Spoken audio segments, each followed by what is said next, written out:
বিজেপির পরিবর্তন যাত্রায় উত্তেজনা, পুলিশের সঙ্গে বিজেপি কর্মীদের ধস্তাধস্তি। কাঁচরাপাড়া থেকে হালি শহর পর্যন্ত বাইক মিছিল। भारत माता की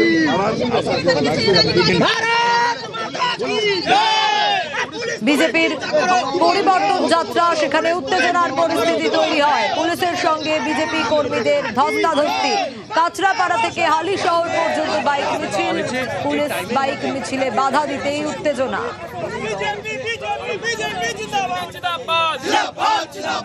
তৃণমূলের অফিস থেকে পরিচালিত এই পুলিশের যারা আধিকারিক, এরা আমাদের ট্যাক্সের টাকায় ওদের উর্দি টাকা হয়।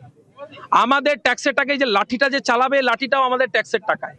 কিন্তু এরা কাজ করছে তৃণমূল কংগ্রেসের পার্টি অফিসে। তৃণমূল কংগ্রেসের পার্টি অফিসে বলে দিয়েছে বিজেপির র্যালিকে আটকে দিতে হবে, এরা আটকে দিয়েছে। এর উত্তর মানুষ দেবে। শীর্ষ নেতৃত্ব আমাদের বলেছেন এখানে অবস্থান বিক্ষোভে বসে থাকতে হবে, যতক্ষণ ওনারা বলছেন আমরা বসে আছি। 14 মার্চ ব্রিগেডে জনসভা নরেন্দ্র মোদীর। তার আগে আজ ব্রিগেডে ভূমি পুজো করলো বিজেপি। ছিলেন সুনীল বানসাল ও ভূপেন্দ্র যাদব।